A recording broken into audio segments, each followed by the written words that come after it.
जंतर-मंतरवर पोलिसांच्या डोळ्याला डोळे भिडवत और मारो असं म्हणणारा तरुण हा महाराष्ट्रातल्या नागपूरचा आहे। लाठीचार्जच्या वेळी पोलिसांनी भारत बनाईतवर लाठ्या चालवल्या, पण महाराष्ट्राचा हा तरुण जागचा हल्ला नाही। माझ्या मुलाला 6 काठ्या मारल्या, पण तरीही त्यांना आंदोलनामध्ये राहावं अशी ठाम भूमिका त्याच्या कुटुंबियांनी घेतली आहे।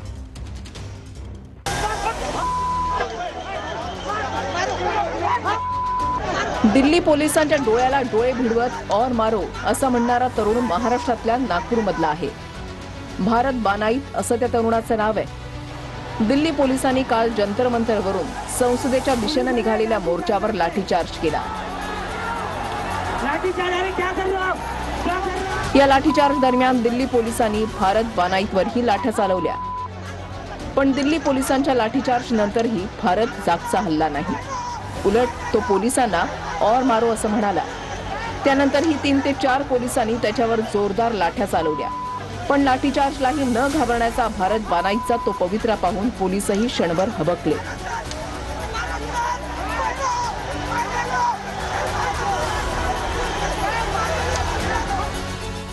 मी बाजूला होतो माझ्यावर 5-10 लोकांनी पहिले हमला केला। तर मग फोन उचलला मी, तर बघितलं की तुला मारहाण केलेला आहे। हे सगळं आम्ही बघितले व्हिज्युअल्स। मम्मी म्हटलं नाही, मम्मी म्हटलं असं काही नाही, म्हटलं नाही, खोटं नको बोलू। खोटं बोलले तुम्ही मम्मीला? खोटं नको बोला म्हणे, खोटं नको बोलू म्हणे, तू खरं सांग म्हणे, तुला मारहाण केलेली आहे का म्हणे। मी म्हटलं मम्मी ते थोडं बहुत राहते, म्हणलं ते बहुत हळूहळू मारते म्हणलं पोलीसवाले।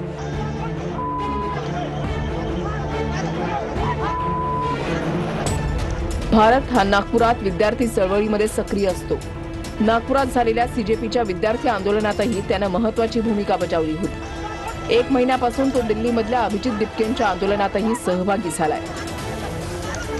भारतला झालेल्या मारहाणीचा त्याच्या कुटुंबानेही निषेध केलाय, पण भारतनं दिल्लीमधल्या आंदोलनातच राहावं असं त्याच्या आईवडिलांनी म्हटलंय। माझी इच्छा हे आहे की बा त्यांची तब्येत वगैरे सर्व ठीक असेल तर त्याने तिथे जे त्यांना त्या लोकांना त्या मुलांना सपोर्ट करायला पाहिजे आणि तिथेच तो आंदोलनामध्ये राहायला पाहिजे। लाठीचार्ज असा झाला की डोक्यावर 6 काड्या मारल्या म्हणे पोरगा, 6 काड्या मारल्या आणि त्याच्या डोक्याला लागलंच नसेल का, दुखत असेल ना। आणि पाठीचा वर तो पाठीवर आणि इतके लोक भिडले त्याच्यावर, 10-15 लोक पोलीस आणि ते मिलिटरी सारखे लोक होते ते।